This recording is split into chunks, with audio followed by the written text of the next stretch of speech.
if you try to encode specifics, you can encode them so you know what they're about. But if you try to write them where you say, now I'm going to deal with this particular story point, now I'm going to deal with that particular story point, that's not a good way to write.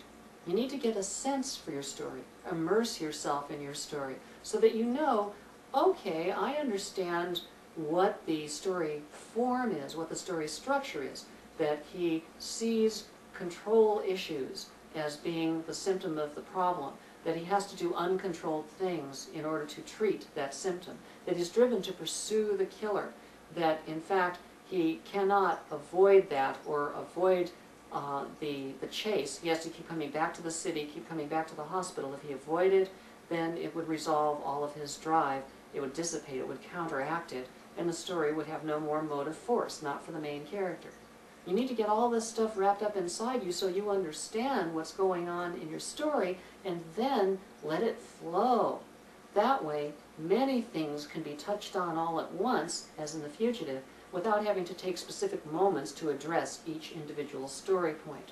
There'll be a lot more about how to do that as we proceed into story weaving and reception later on in the overall Dramatica course. Clearly, obtaining, which can be either getting possession of or losing possession of, is the chief concern. He's had things taken from him, his freedom, his career, the love of his life. He has things he's trying to obtain himself. He wants to get the name of the guy who did it. He wants to uncover this and obtain his freedom, obtain justice. All of these things are in the overall concern of obtaining. So that's why it's a concern, not a goal. Certainly there are goals involved, personal goals for him as the main character. But there are all these different concerns that revolve around what he hopes to get and what has been taken from him.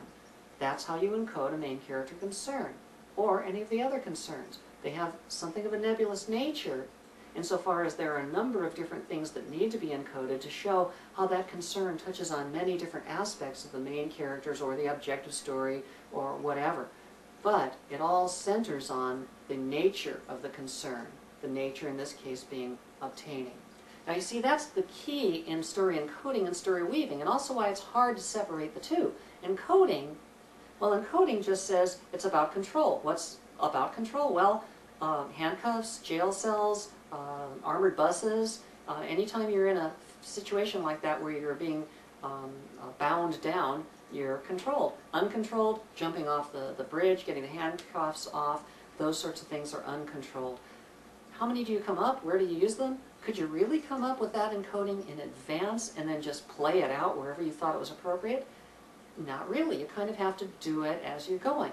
That's why it's important to understand the raw story form that you're dealing with these issues, logic, feeling, control, and uncontrolled, to get a sense of it, and then with that sense of it, you can draw on that experience when you're writing the scene and say, well, I want to show that now everything's okay between the two of them, and that Tommy Lee Jones is grown to the point that he can express something that he couldn't express before, and to make us feel good at the end. So you're able to go right down, in this case intuitively, control, uncontrolled, logic, and feeling. It makes a wonderful, wonderful ending.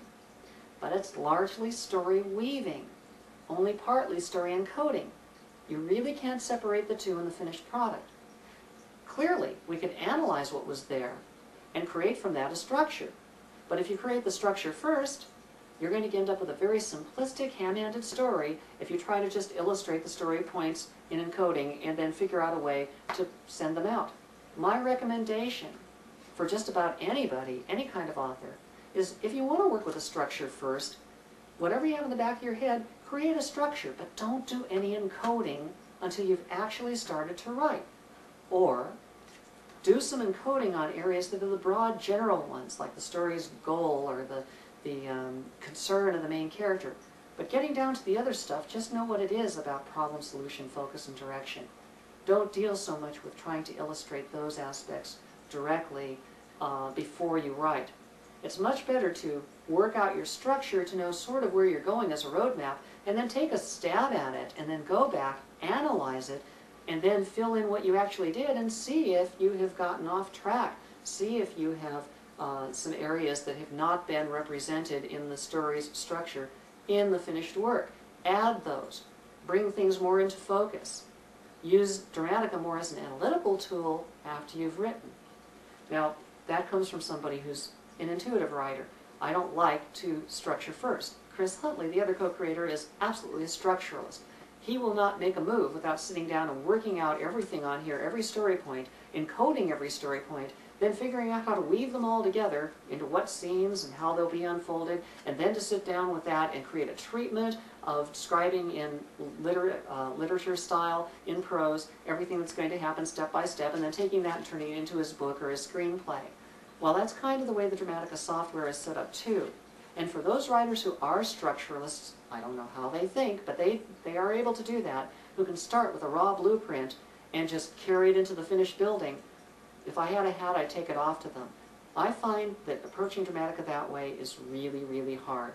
Much better for me and for intuitive writers to go ahead and just follow the muse and not do anything in Dramatica at first.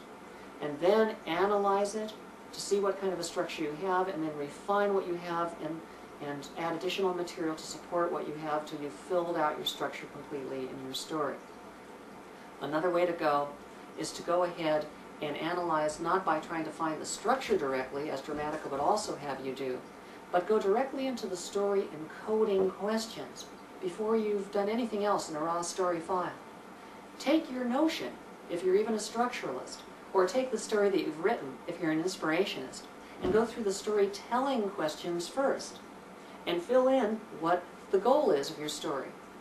You see, Dramatica will ask you, if you start with story structuring, if you're talking about, for example, the main character concern, it will say, pick one of these items as the main character concern. Obtaining, learning, doing, understanding, becoming, past, future, any of these, pre-conscious. Whoops, hold on. Gotta stop that there. Did it, didn't you? Stop. Okay. Now, that's from our next class, and we don't want to get into that yet. But if we look at the structural choices, suppose we don't have an idea in our head, or even if we have something vague, and we're told, go ahead and pick the main character's concern from this list of 16 items. Well, a structuralist might be able to do that, but it's a little bit hard because you're just picking raw terms, and it's not really describing anything real, anything tangible yet.